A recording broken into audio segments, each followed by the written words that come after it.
Gelụkwa ka ndị uwe ojii si wee laa ndụ nwatakịrị nwaanyị a n'iyi. Nwatakịrị nwaanyị wetara afịa dịka Emmanuela, a na-akpọbirizi akpọbiri Ella. A sịkwa na ọ bụ nwa akwụkwọ nke Federal University of Ukari nke dị na Taraba steeti, mana ebe a nọ wee kpanye ebe a nọ wee gbuo bụ na Makurdi, ya bụ Benue steeti. Dịka onye na-ekwupụta si ndị ya na fanos na moto na-ekwuzi si na Ella anụnwa sofa na moto na ka o si wee nwụ bụ na fapụtalụ na Benue steeti na side a na-akpọ Urukum na one roundabout dị ebe a.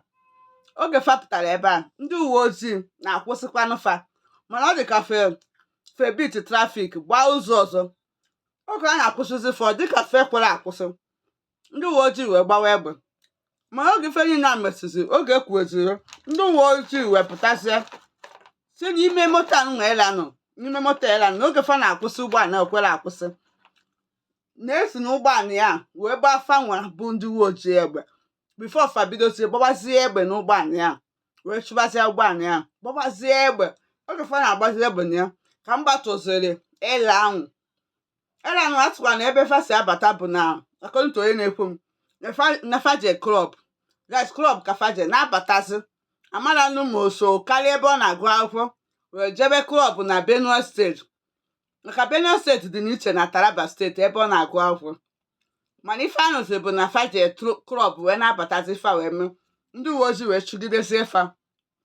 A sị na o nwee ebe fa gbabe na wefe ọfis faba. Mgbe fa bara ebe a agbago taya fa bifo fa fụzie na Ella na mbọ tụrụ ya wee kpọrụzie Ella jebezie na University Teaching Hospital nke dịkwa na Benue steeti ahụ. N'ebe a ka a kpọzi ya wee jee n'ụlọ ọgwụ a.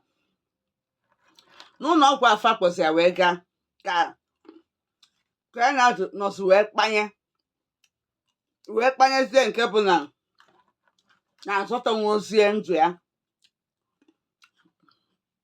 nke a wee gabazie nwụzia. Kedu ife ilo n'ife anụ? Ndị uwe ojii na-akụwa na moto anụ Ella nọ na ya n'oge a na-akwụsị fa na fasin dis na mmadụ si ebe afọ gbafee egbe, mana ndị nọ n'ime moto na-asị na ụdị ife dị otu a adịrọ. Nyọ ndị uwe ojii na-akwụsị fabit trafik, ndị uwe ojii na-akwụsịzi fa akwụsịrọ. Ndị uwe ojii wee gbawasịa fa egbe. Oge a na-agbazi fa egbe ka mgbọzi tụziri Ella. Kedu onye ị ga-ebere ifu nke na ihe ebere ife ndị uwe ojii kwuru ka ihe ebere ifu nke ndị nọ na moto Ella kwuru? Maka ya bụ okwu bịazi na-ada yara m ya ka ezi onye a ga-ekwe na nke.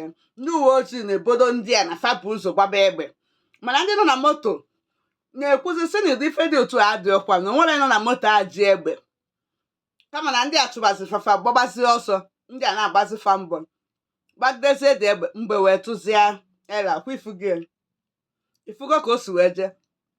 A na-akwụsị gị kwụsịkwa o, maka gịnị? Maka ndụ gị.